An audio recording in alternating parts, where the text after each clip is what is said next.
Hi friends, we are here again, and this time we will be discussing with you about project and what can go wrong in your project and what can we do about it if something goes wrong.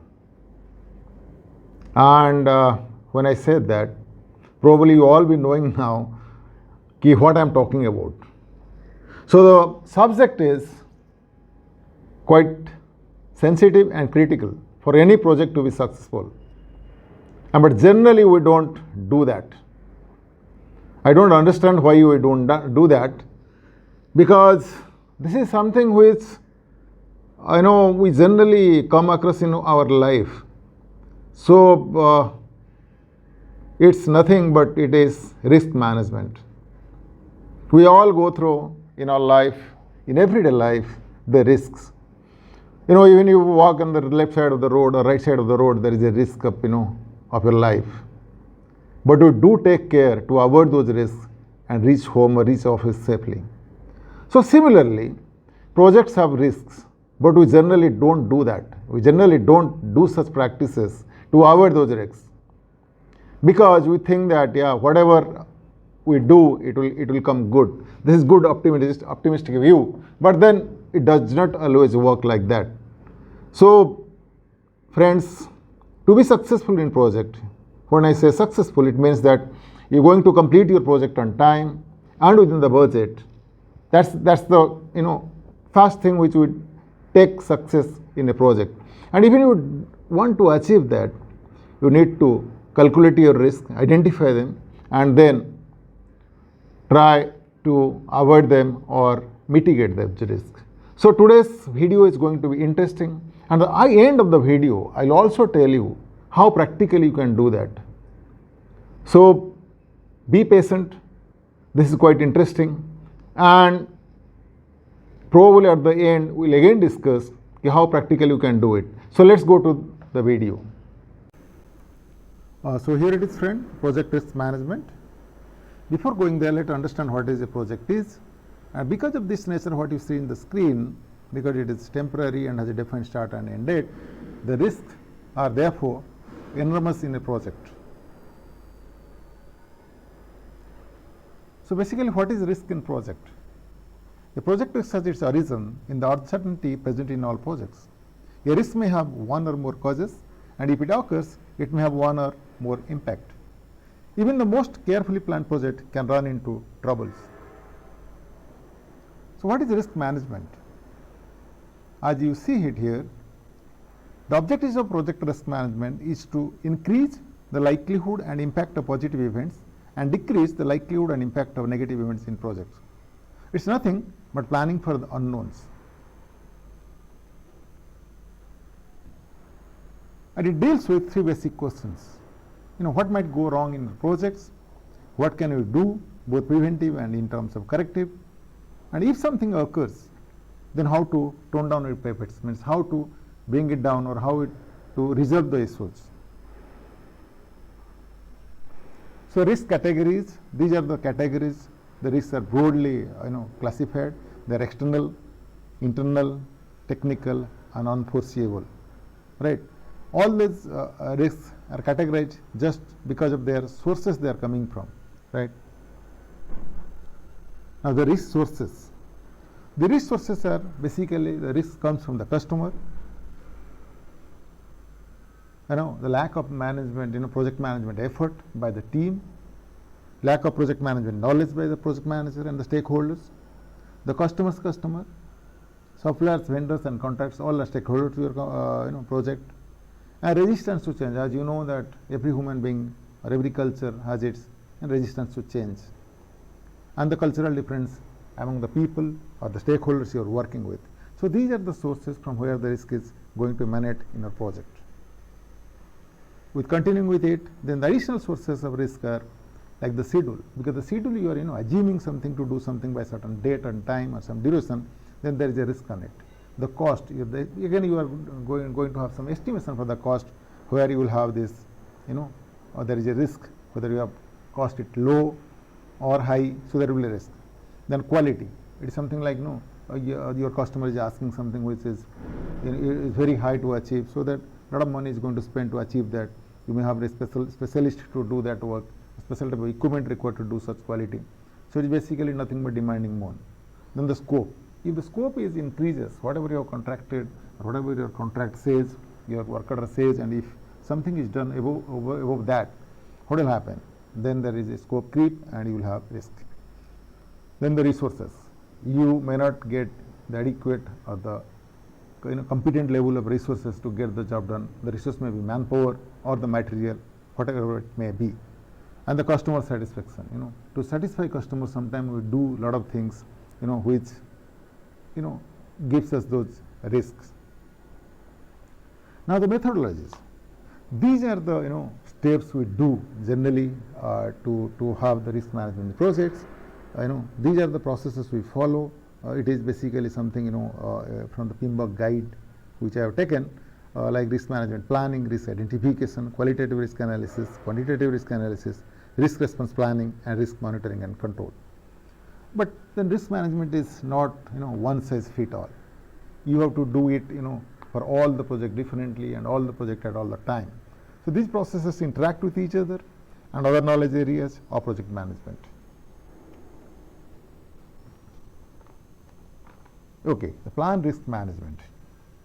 The risk management plan, as you see it here, it is vital to communicate with and obtain agreement and support from all stakeholders to ensure task risk management process is supported and performed effectively over the project life cycle. So these are the when you plan risk management, you need to this basically the risk management plan includes all this methodology, roles, budget, time, risk categories, stakeholder tolerance, reporting, tracking. Stakeholder tolerance in the sense that your project is a 10% tolerance. Suppose your project is a 100 crore, maybe the risk can cost you 1 or 10 crores, 10 crore additional. So that maybe with that it is okay. So similar sort of thing, when you plan risk management, you have to do all this. Now risk identification. This is very important, friend. It is something which basically I will give an example. If you are sick, if your disease is not correctly diagnosed, maybe you will not get recover from that, and you may take some other pill and then you will not recover from that. Similarly, if you don't identify risk in the project, you will not able to resolve them. Have mitigation plan. So basically, identifying risks is an iterative process because new risks may evolve or become known as project progresses through its life cycle. As you move into the project, new risks are going to come, so you have to identify them. And who does this? Who are the participants for this? Is the project manager, project team members. All this, what you see here, subject matter experts, they are very important because they know the subjects and all the stakeholders basically. So basically, all project personnel should be encouraged to identify the risk. And the inputs what we need, to have this, risk identifications are very important. You see it, all this you need to go through, in the project documents, risk management plan, cost management plan, schedule management plan, HR management plan, scope baseline. All this you need to refer, and then while going through these documents, you will be able to identify risk, and then only you will be able to tackle them, right? And EEF in nothing is basically your environmental factors, and then OPA is the organizational process assets. So all this you need to follow, need to go through to identify risk. And the risk identification techniques, these are very simple because you have to put them in practice. Basically, like documents and reviews, information gathering techniques. They are called brainstorming, Delphi technique, interviewing, root cause analysis. All this you have to do as information gathering techniques. Then you have to checklist analysis. If there is a previous project, you need to checklist analysis. Then all this diagramming technique, SWT analysis, expert judgments. So all this are the method of identifying risk. Now what are the outputs? When you identify risk, what are the outputs? The identification basically, when you identify a risk, then there will be, you need to, write them down or enter them in a risk register, which contain all the risk, potential responses, root causes of risk, and updated risk categories. All this need to be put in the risk register, and what are the outputs? You will have some known risk, and if so, there are some known risks that can be identified and analyzed and can be managed with risk responses, and also some known risks that cannot be managed proactively are assigned with contingency reserve. And then there will be some unknown risks that cannot be managed proactively and therefore assigned with management reserves. So there are two types of reserve basically in the projects, and as far as the budgeting is concerned, one is the contingency reserve and the other one is a management reserve. So for the known risks you have the contingency reserve, and for the unknown risks you have the management reserves, and these are maybe 5% or 10% or 2% of the entire project cost. Then you will have, while you identifying this, you will have positive and negative risk. And coming down to the negative risk, these are the things which are the issues which will generally bring down the project. But the positive risks are something which you should also look at, because they are the opportunities will you gain advantage in time and cost. And the risk register is that's what I told you, is a document which the result of all risks and risk analysis and the risk plannings are recorded.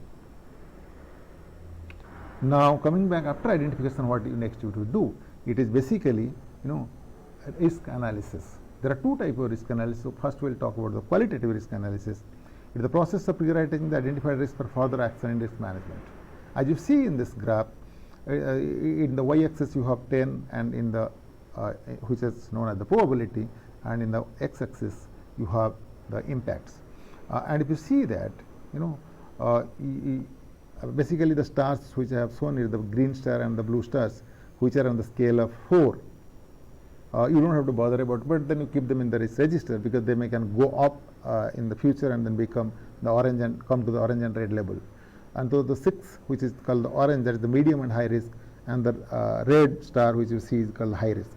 They are in the scale of 6 and 8. So you have to basically worry for these risks. And qualitative risk analysis is usually a rapid and cost-effective means for establishing priorities for plan of risk responses and create foundation for quantitative risk analysis. Once you do this, then probably you can go forward for the quantitative analysis. So that first you have to figure out the probability and impact in the scale of 10 to see that which needs your attention when which risk you don't need have to do something for it at the present. Now moving to qualitative risk analysis, basically this is nothing, this is the rating and interpretation of the scale of 1 to 10. You can see that if it is 10 it is project failure, 9 is over budgeted, 8 is over budgeted, and 1, 2, 3, 4 basically these risks you don't have to do pay much attention, but keep them in your risk register. And for this 5, 6, 7, 8, and 9, 10 you don't have to do again because the project is failing. So this is basically the interpretation of those scale. Moving forward, we are coming to quantitative risk analysis. Basically, it is a process of numerically analyzing the effect of identified risk and whatever has done in the qualitative risk analysis to move further. So this is basically quantitative risk analysis is mostly used to evaluate the aggregate effect of all risks affecting the project. Number 2, the process may be used to assign a numerical priority rating to those risks individually. Right? This is basically numerical calculation. And in some cases, it may not be possible to perform quantitative risk analysis because you lack insufficient data or you don't have sufficient data to do that. So it will be better to go do with the qualitative risk analysis, because every time you will not have all those data to do this quantitative risk analysis. Now again, these are planned risk responses. Once you do the qualitative risk analysis or quantitative risk analysis, then you will move to what you call is to your planned risk responses. You can see the center planned risk responses, your inputs and outputs, and all this risk management plan, risk register. These are all processes you do. These are basically theoretical, but what I am talking about, when you follow these inputs, you take inputs from here, and the tools and techniques you use this, and the outputs which are there on the right side, which will only come when you do these inputs and the tools and techniques used to plan a risk response. Risk response is nothing but it is the process to address the risk by their priority. Right? This is nothing but to address the priority and its priority. Inserting resources and activities.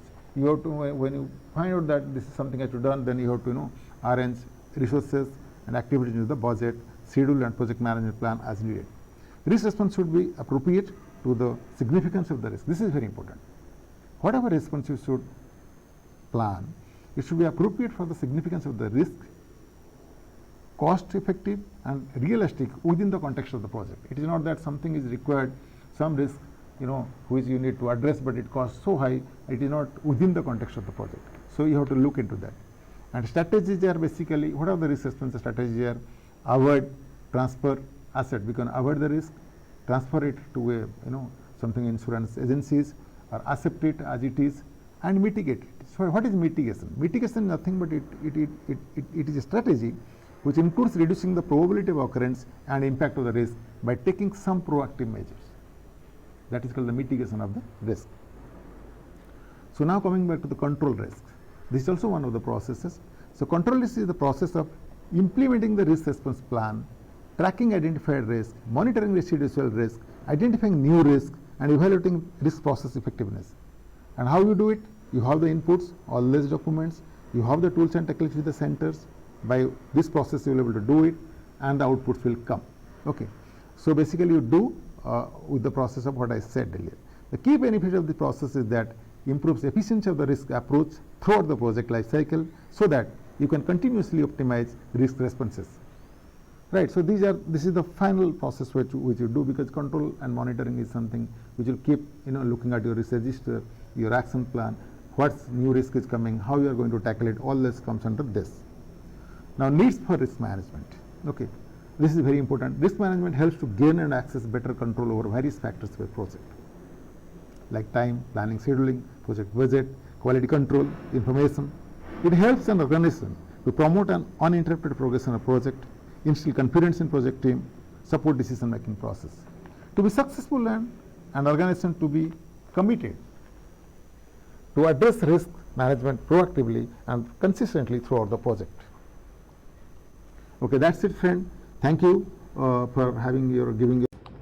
So, friends, as we have gone through, it is quite expansive video.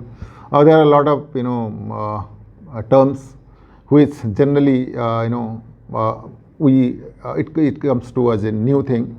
But friends, those are the terms which I used here. I've taken great care of preparing this PPT slides. But then those new terms and all we all need to know when you practice managing projects, because as I told you earlier in my beginning, that if we walk on the road, we do some risk management by walking at least on the left side of the road, right? We don't just go hayward here and there, or in the right side of the road or in the center of the road. We know even if you do that, what is going to happen. So in practically you will also can do many things, but which you don't do. Like an example I'll tell you, if you are managing a project in summer, and the same project you are doing, though you have done it earlier, and in the rainy season, what will happen? If it is an outdoor sort of project, then probably the rain is going to come any time, and it will interrupt your work. So you are going to lose money, your resources, your manpower, all will, you will waste some money there, and also your project is going to be delayed. So practically, as a project manager, you should take knowledge of this rain. You should have some idea about that area where you are working, your outdoor activities, how long it rains in a week, or in a particular day, at what time generally there is a rain, or if this rain continue till how long it is serious type of rain or just drizzling. So for all this you can have then a plan, mitigating plan. Either you may have a tarpaulin, or you may temporarily shade erected to get the job done in a daytime, or it rains heavily, you cannot do anything, probably you may have to shift your outdoor works to indoor somewhere, and then can manage the project. So those are the small things, but then you have to put them all in your risk register and get them mitigated or get them avoided to have a smooth projects. So friends, hope this session was interesting, and it will give you some idea about risk management, which we generally do or don't do. We generally don't do it, and it is in our best interest that if we do that, and then we'll be successful as a project manager, and we can contribute to our organization. Thank you for all this, giving a patience hearings for all this, expansive video. And if you are not subscribed to the channel, please do subscribe and press the like button, so that any new video coming in future, it will be of useful to you, at least to refresh your knowledge, because I believe that everyone has got the knowledge or the experience, those who are on this field, but then refreshing it again and again can make you better. Thank you, friends. Thank you. Namaskar.